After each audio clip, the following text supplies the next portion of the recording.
Hello, welcome to our next Nature Apps Explored. This week we will be exploring geocaching. So a lot of the apps that we've done already have focused on plants or animals, and this one's more about just getting outside and doing something fun outdoors. So geocaching is, well, a geocache is like a small outdoor treasure chest or treasure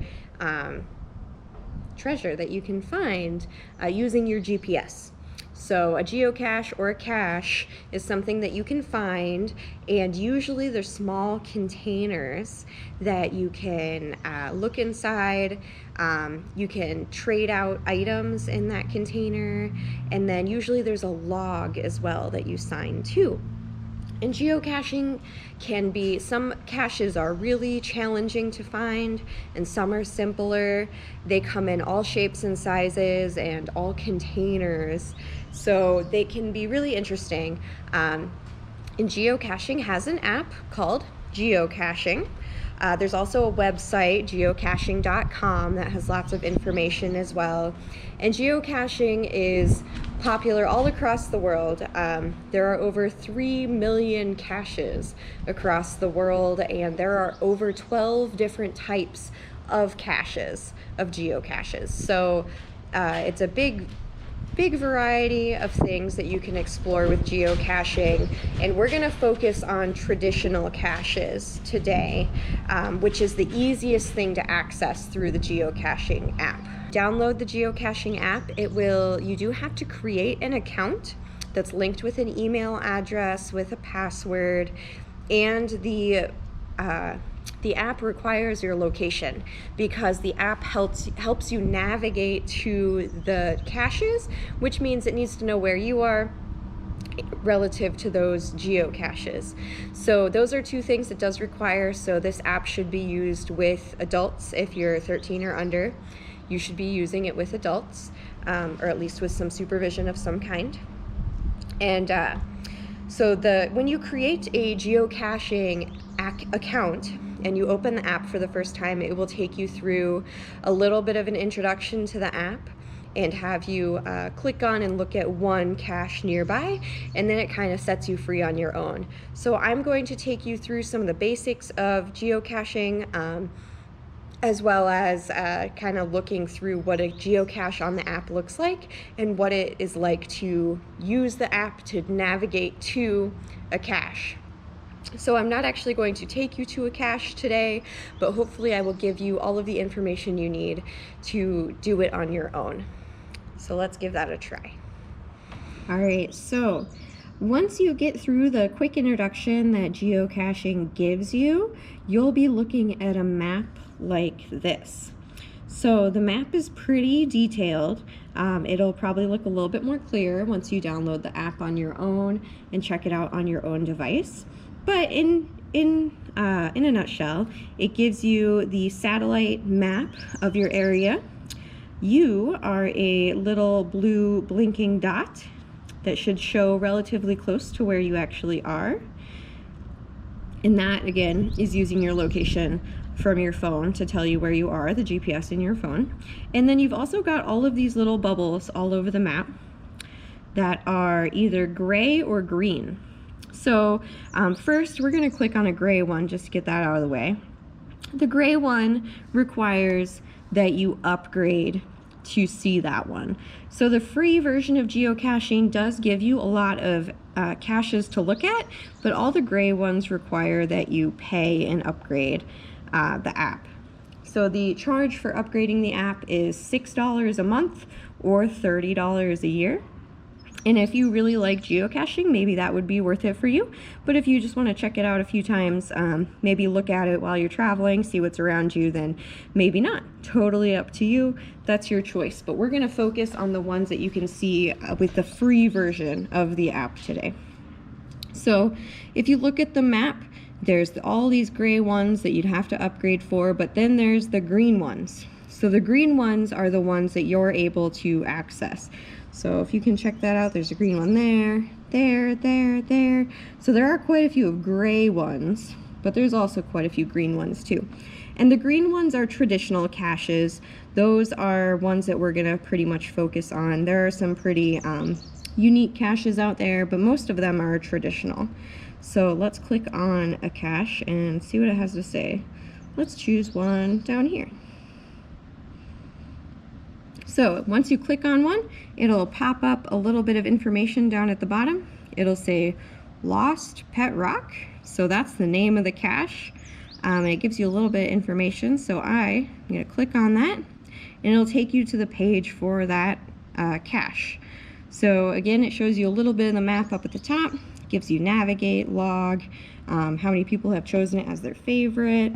And every cache is also rated by difficulty, terrain, and size. So difficulty, how hard is it to find, all that stuff. Terrain, is it hard to get to on foot or just hard to get to in general? And size, that's the size of the cache itself. So some caches are super small and some are bigger. So that's what that size is. It also tells you who put it there, when they put it there, and gives you a couple options down here too. So it shows you a description. All caches are going to have a description. So if we click on description, it says, lost, our beloved pet rock Jeb has gone missing. And it gives you a bunch of information here. So this one is at a park, the 3M park, and it even gives you some information about when the park is open and when you're allowed to be there. So the description is super important. Whenever you go geocaching and you pick a cache that you want to go get, always look at the description because it will tell you exactly any information you didn't need to know, the times you're allowed to be in that area, what the cache might look like, what the container might look like. Yeah, so it has a lot of information you need to know. And then you can look at activity. And activity tells you where, not where, who has found this cache. And people can share some information. And there are a couple options for this.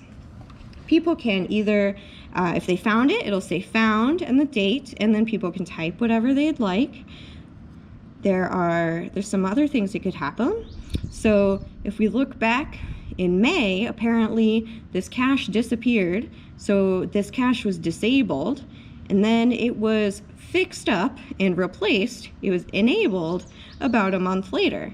So you might be able to see that in the activity if anything particularly interesting has happened to this cache. And then you can see before it was disabled, when they realized it was disappeared, there were 3 people who said it.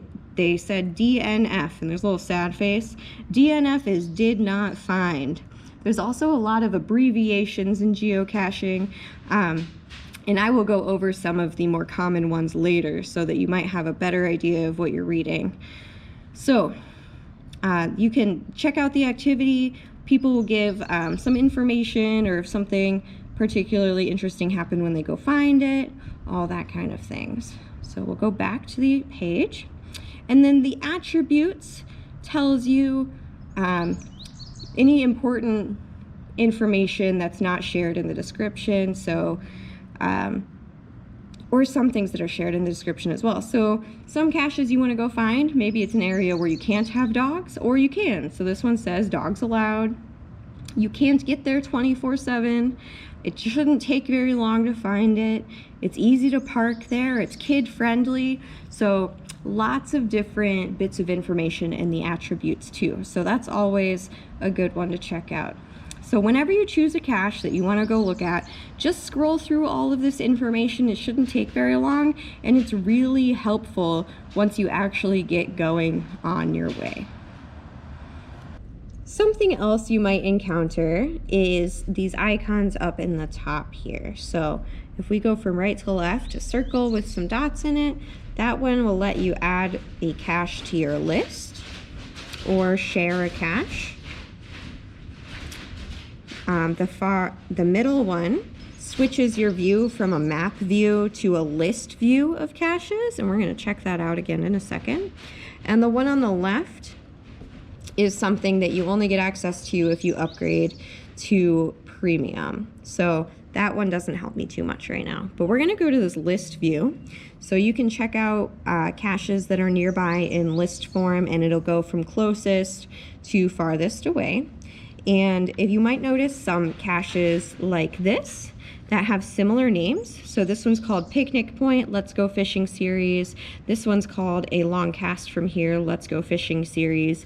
So sometimes caches are in clusters or series. So let's see what that's about. So to find out more about that, we're going to click on description. And so it says this cache is part of a series of caches that contains a clue to a final cache named Let's Go Fishing. So in order to get that final cache, you have to find all of the Let's Go Fishing series caches and then solve this little riddle down here at the bottom using what you find in those caches. So if you're looking for a real adventure, try to find some caches that are part of a series or part of a cluster. There's another group of caches that are sometimes called WSQ, the Wisconsin Spirit Quest, and those are all ones that are located in cemeteries. So that's sort of interesting as well. Okay, here's another thing you might encounter is this guy. So this one is part of another series. This one's the Packer series, but what I'm more interested in showing you is if you read the description of this one, it tells you a little bit about what you're gonna go find, all that stuff. And then it also says, permission to place this cache was given by property owner.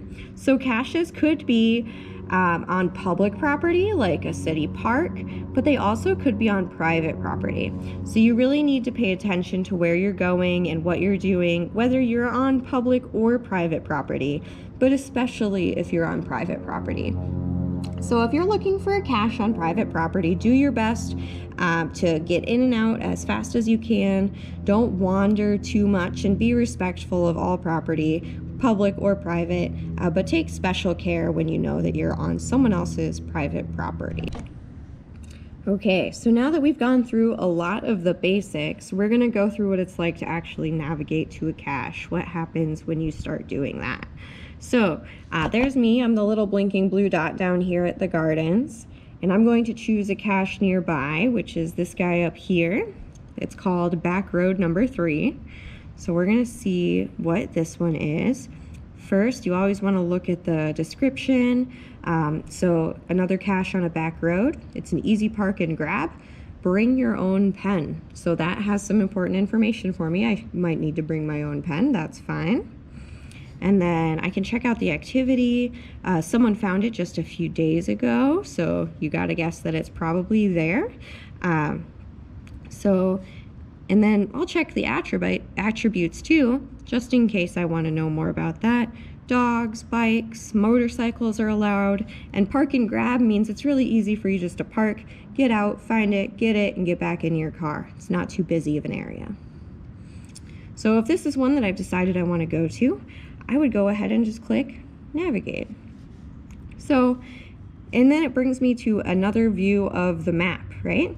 And you can see there's me. I'm the little blue arrow and the white circle, and then I've got an orange line heading away from me. So if I zoom out, it'll show where I'm going and where I currently am.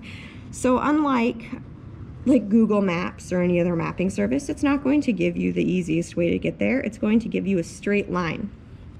You should not walk in that straight line to get there. That would be almost impossible. It would be a lot more work. So you can take a look at it, maybe think about the route that you would take a look at the roads, that kind of thing. And if you know the area, that might be easier for you. And it'll tell you a straight shot how far it is. So this one's less than a mile from me, but if I were to drive this, it might be more than a mile, which is fine. And there might be a couple of things you want to do on this screen. So one option is this little compass up here. I can click on that and it'll make the map face north. So the top of the map will be north, which might be helpful for you. And then if I am scrolling around trying to maybe figure out where I am and all of a sudden I'm like, oh no, where did I go? You can click center on me at the bottom and it'll bring you right back. So I like north facing up, so I'm going to do that. And then let's check out these buttons here at the top. So you can change your map type, change what the map looks like, whether the satellite image is on there or not. You can check out a compass, see where you are, see where your location is and your destination in the latitude and longitude. And then the little car will give you the option to use a mapping service to get you there. So if you are going to drive, or even if you're going to walk, that might be really useful for you. Or if you wanted to, you could try to use this, get out to a road and just start heading that way and do it that way. So totally your choice, but it gives you a lot of options to get there, and gives you a lot of information. And then once you get there, it would give you the option to either log that you were there or mark that you did not find it. And either one's totally fine. It helps other people if you log that you got there, or if you couldn't find it, that's really helpful for people too, because they know it might be hard to find, or it might not even be there anymore if there's been a series of people who couldn't find it. So navigating to a cache, not too hard. It takes a little bit of work to make sure that you know where you're going, but if you've got time to go for a walk or go for a drive, it should be pretty easy. Okay, so I had said that we would get back to the abbreviation part, and the abbreviations can be helpful when you are finding geocaches, because a lot of them have to do with what you might log or what you might see in the description. So one is BYOP, which is bring your own pen, and we saw that written out in one of the descriptions that we looked at. DNF, we had mentioned, was did not find, which is fine. If you log something as did not find, that's totally okay, but DNF is a short way to say it. FTF is first to find. So sometimes if a new cache is placed, the person who placed that cache will put something kind of cool in there. So first to find might be just a nice thing to be able to say you were the first to find it, but also in a description it might say FTF, you'll find a gift card or something in there, so it might be kind of neat. And then there's also STF, second to find, and TTF, third to find. So you might see that in the activity logs and sometimes in the descriptions of caches. SWAG, SWAG, is stuff we all get. So that's something you might see. TB is travel bug, and that's something you might find in a cache as well or see in the description. So there's all sorts of abbreviations out there. If you check out the geocaching.com website, it has lots of information on abbreviations, a whole list you can search through in case you see something and you don't understand what it's trying to tell you. And then when you find a cache, depending on the size of the cache, if it's a tiny one, there might not be room in there for anything other than a log or a couple tiny items. But if it's a bigger one, you might find a lot of stuff in there. So one of the fun things about geocaches is you can take something out of that cache and take it with you as long as you leave something. So that's one of the big rules about geocaching, is you never just take something and not leave something in its place. So geocaching can be like a treasure hunt in that you're finding a really cool hidden thing, but you also get to take a little piece of it with you when you go. So you can either plan on taking and leaving something, or you can just sign the logbook. Sometimes there's a physical logbook in there. Other times you might just log it online and that kind of thing. So be aware that you don't always have to take something, but if you are going to take something, you've got to leave something in its place. It's just the etiquette of geocaching. And there is a few more rules to the etiquette of geocaching. One is to not endanger yourself or others, so always be careful. Observe all laws and rules of the area. Respect property rights and ask for permission if you need to be somewhere that you're not sure you should be. Avoid causing disruptions or public alarm, so just be careful about what you're doing. Minimize your impact on the environment. So a lot of caches are out in natural areas, so stay on trails until you just don't aren't able to anymore, that kind of thing. Just make sure you're really careful about the environment. Be considerate of others and protect the integrity of the game. So geocaching only works because everyone cooperates and follows all the same guidelines and etiquette and is courteous to each other. So if everyone continues to do that, then geocaching can continue to be a fun game for everyone. So geocaching, great way to get outside. You can do it kind of road trip style where you're driving around cache to cache, or you can find a bunch in the same area in a park or something like that and go for a walk and have a little bit of an adventure at the same time, have a little bit of a goal to your walk. So geocaching can be really fun. We do have a few geocaches out here at the gardens. One that I actually know where it is, but it doesn't appear on the geocaching map right now, so I'm going to see what's going on with that. And then a couple of others that are actually require the upgrade of the app to be able to find. So keep that in mind when we reopen here at the gardens. Maybe try out your geocaching skills here. Otherwise, I would say the geocaching is a really fun option to get out, try something new, and it's not specifically about plants, animals, nature, that kind of thing, but it gets you out, and I hope that it's a good opportunity for you. So enjoy geocaching, thank you for watching, and enjoy a new app to get you out and about.